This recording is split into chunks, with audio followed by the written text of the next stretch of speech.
देखिए, श्री अखिलेश यादव जी अपने को दिखाना चाहते हैं कि मौलाना अखिलेश यादव हैं। तुष्टीकरण की राजनीति की पराकाष्ठा करने वाली ये समाजवादी पार्टी है और उसी का ये चरित्र है कि मस्जिद के अंदर सांसदों के साथ बैठ करके और एक यह संदेश देना कि वह मुसलमानों के बहुत बड़े मसीहा हैं।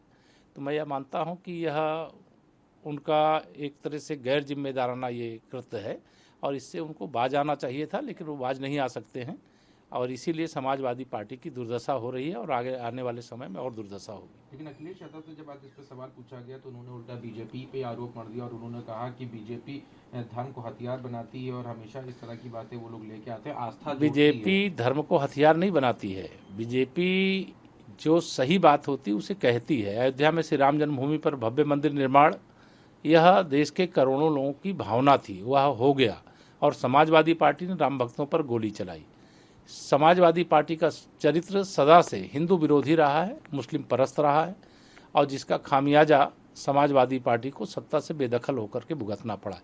आने वाले समय में और बड़ी कीमत सपा को चुकानी पड़ेगी। एक सवाल और है, अभी संसद में देखा गया कि कई सांसद काले कपड़े पहन के गए। एसआईआर ने जो अपना डेटा जारी किया है, एसआईआर के बाद 52 लाख वोटर्स के जो नाम काटे गए हैं, उसके ऊपर इलेक्शन कमीशन ने कहा इसमें कई ऐसे थे जो खत्म हो गए थे, कई थे जो कॉन्स्टिट्यूएंसी से मूव कर चुके थे, जिससे वही नाम हटाए गए हैं।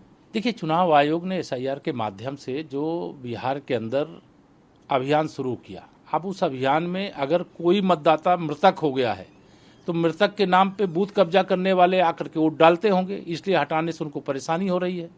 एक मतदाता एक राष्ट्र के अंदर होता है, अब एक देश के अंदर अगर वो अनेक स्थानों पे मतदाता हैं तो उसमें बदलाव होना चाहिए, हम उसका स्वागत करते हैं।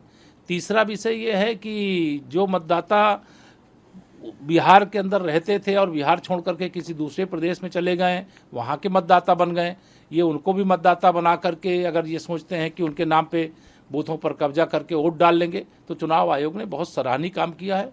लोकतंत्र का हर समर्थक इसका स्वागत करेगा और हर राजनीतिक दल को भी इसका स्वागत करना चाहिए। लेकिन जो फर्जी वोट, बूथ कब्जा, तुष्टीकरण और घुसपैठी वोटरों को लेकर के अपनी राजनीति करते हैं, उनको तो दर्द होगा। वो काले कपड़े पहने चाहे हरे कपड़े पहने, उससे कोई फर्क नहीं पड़ता।